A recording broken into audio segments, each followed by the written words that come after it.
Assalamualaikum warahmatullahi wabarakatuh. Perkenalkan, nama saya Wiwi Supeningsi. Saya akan mempresentasikan proposal tesis saya yang berjudul Evaluasi Pengelolaan Zakat pada Badan Amil Zakat Daerah Basnasda Kabupaten Trenggalek, Jawa Timur.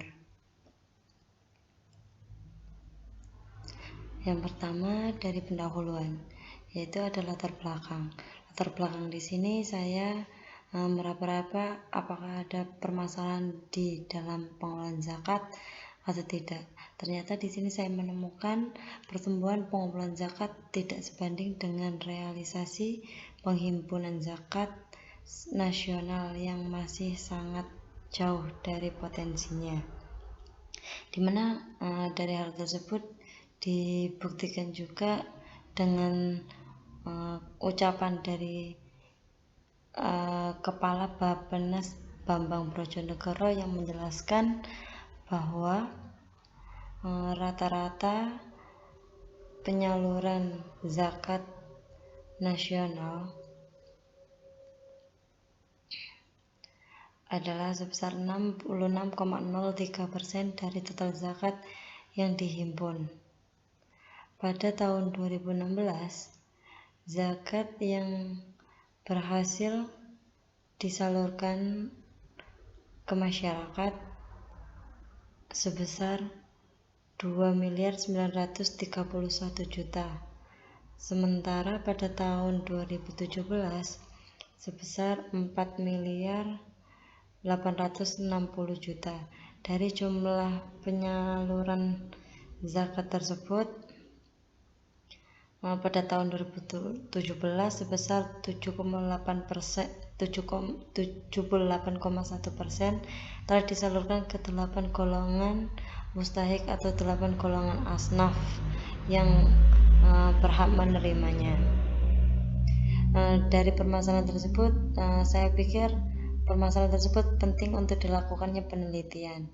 Dari pemikiran tersebut, saya berpikir bahwa besarnya potensi dan perkembangan zakat di Indonesia, penting dilakukan penelitian tentang penerapan pengelolaan zakat pada lembaga yang menawarkan program tersebut. Dari hal ini, pengelolaan zakat dipikirkan bahwa pengelolaan zakat tersebut masih kurang efektif jika tidak dilakukan evaluasi dari pengelolaannya. Sehingga dari laporan keuangan dalam bentuk tanggung jawab pengelola akan menjadi fokus penelitian dalam melihat bagaimana akuntansi yang sudah diterapkan atau memaksimalkan pengelolaan zakat.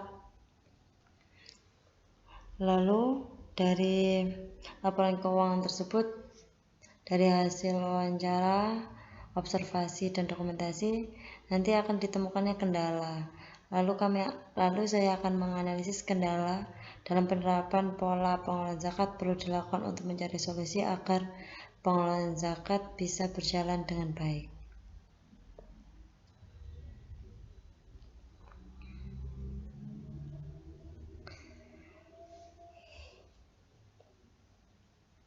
Di mana dari penelitian ini terkait pengelolaan zakat dirasa perlu dilakukan agar potensi zakat yang besar bisa direalisasikan secara maksimal untuk meningkatkan kesejahteraan masyarakat, khususnya Indonesia.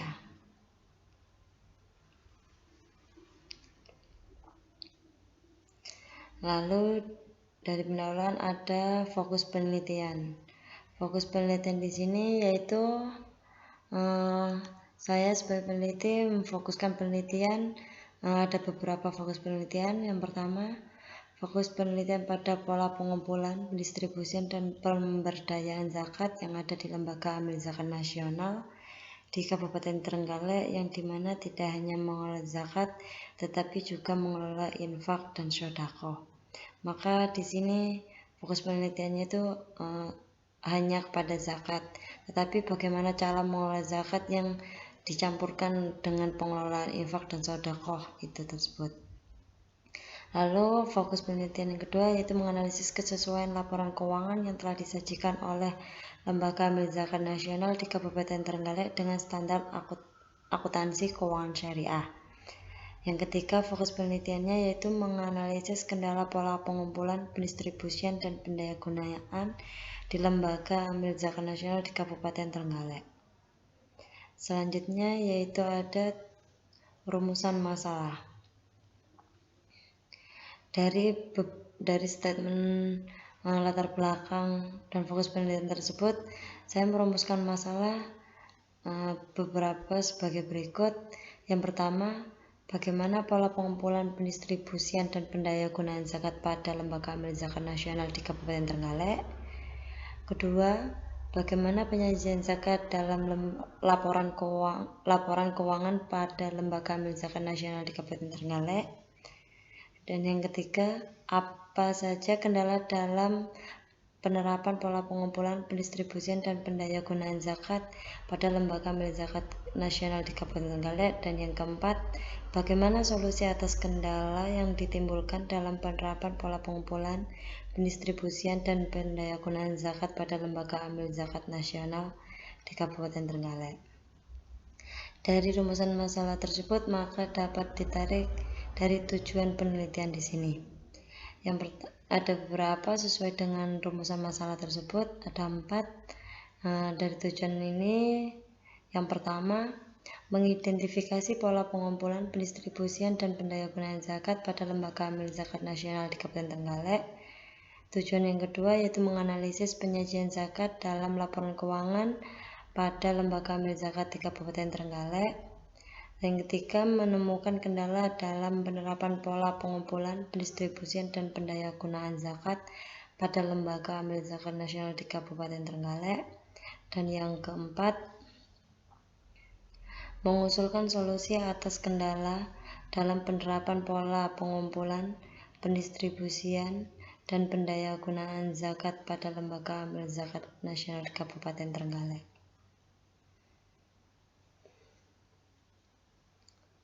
Selanjutnya yaitu ada manfaat penelitian. Manfaat penelitian di sini ada beberapa manfaat yang bisa diambil dari berbagai sudut pandang. Yang pertama, sudut pandang bagi penulis. Hasil penelitian ini diharapkan mampu menambah wawasan dan pengetahuan penulis mengenai implementasi kebijakan pengelolaan zakat yang melalui Badan Amil Zakat Nasional (Basnas). Yang kedua, manfaat bagi praktisi atau lembaga amil zakat nasional itu sendiri, di mana manfaatnya bagi praktisi merupakan penelitian ini diharapkan dapat memberikan alternatif solusi atas kendala dalam penerapan pengelolaan zakat pada Lembaga Amil Zakat Nasional di Kabupaten Trenggalek sesuai dengan peraturan yang berlaku di Indonesia atau sesuai dengan undang-undang, peraturan pemerintah, dan peraturan perbasnasan itu sendiri. Dan yang ketiga, manfaat bagi ilmu pengetahuan dan teknologi. Penelitian ini diharapkan dapat memberikan pengetahuan dan wawasan mengenai penerapan pengelolaan zakat pada Lembaga Amil Zakat Nasional di Kabupaten Trenggalek.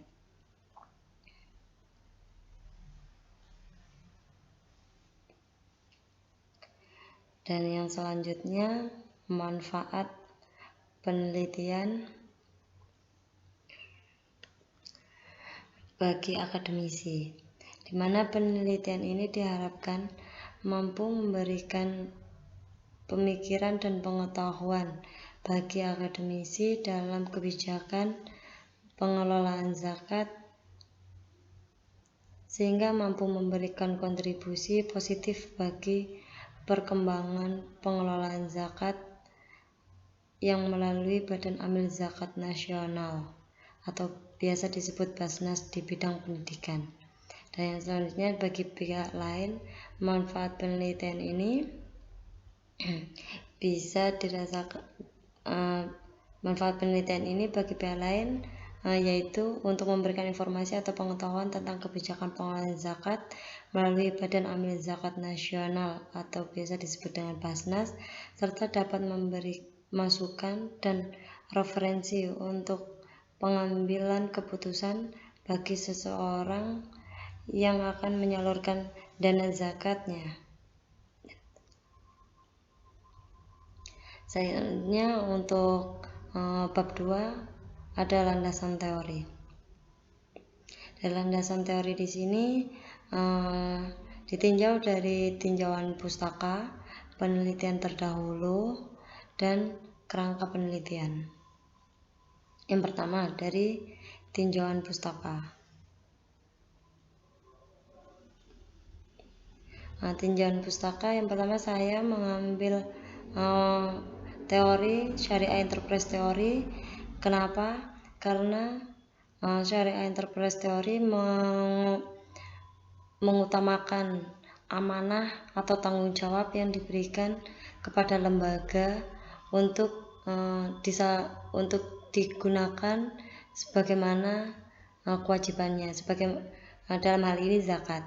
Zakat diberikan dari orang yang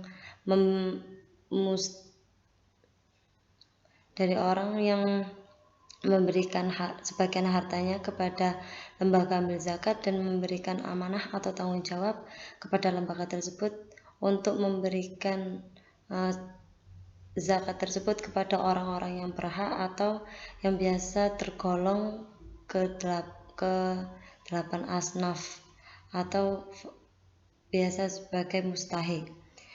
Di sini tinjauan pustaka ada zakat.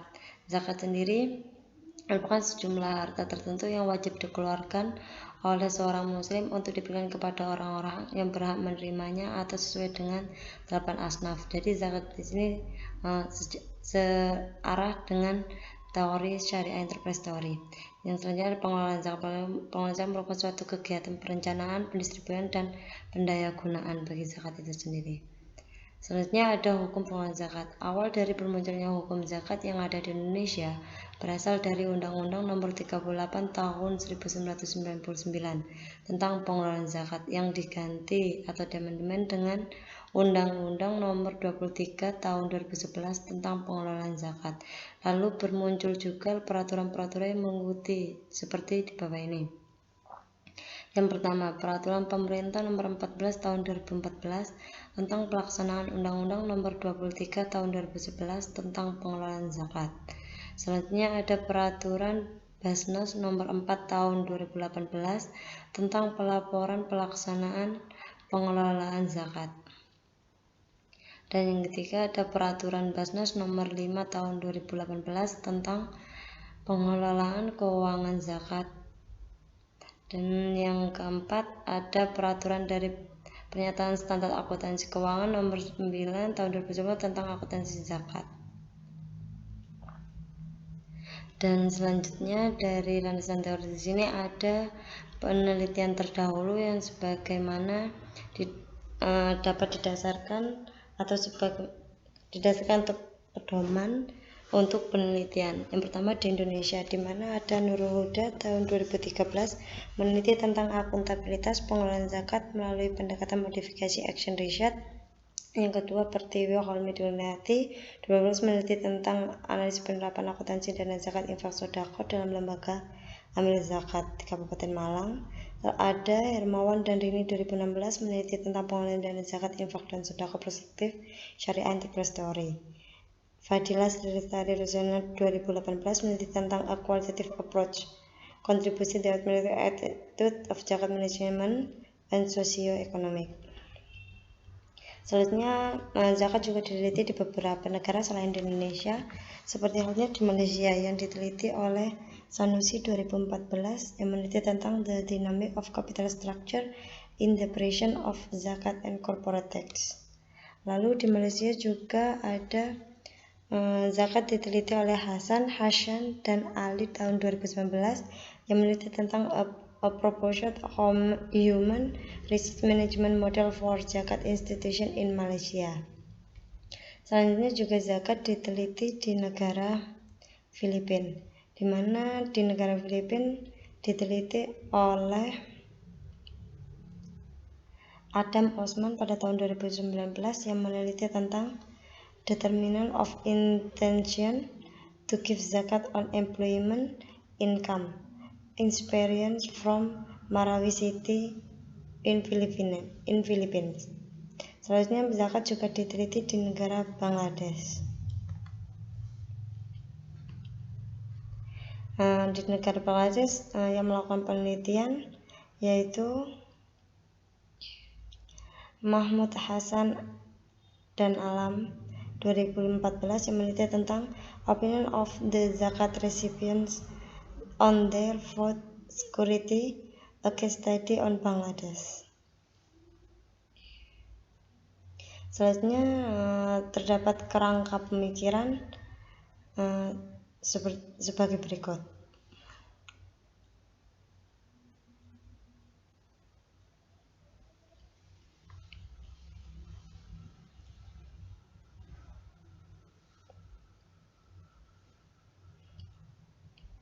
Dan yang ketiga ada metodologi penelitian yang diawali dari desain penelitian. Metode yang digunakan dalam penelitian ini adalah metode penelitian kualitatif, deskriptif, dan studi kasus. Pemilihan tempat dan waktu penelitian. Peneliti ini dilaksanakan di Badan Amil Zakat Nasional yang berada di Kabupaten Trenggalek.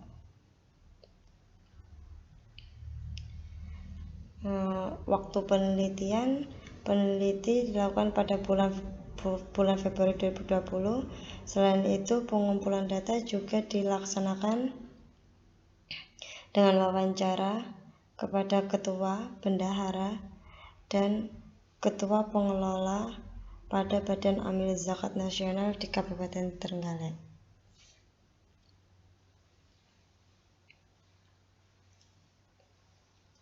Sumber data dan subjek penelitian. Di mana di sumber data dan subjek penelitian di sini saya mengambil dua sumber data, yaitu sumber data primer dan sumber data sekunder. Lalu ada instrumen penelitian, di mana instrumen penelitian di sini berdasarkan pada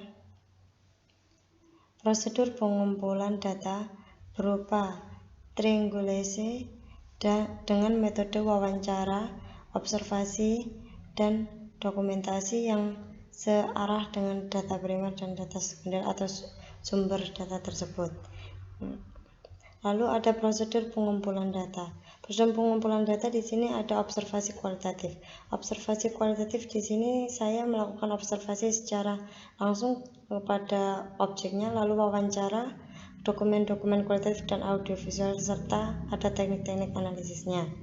Adapun keabsahan data, yang pertama adalah kredibilitas atau credibility.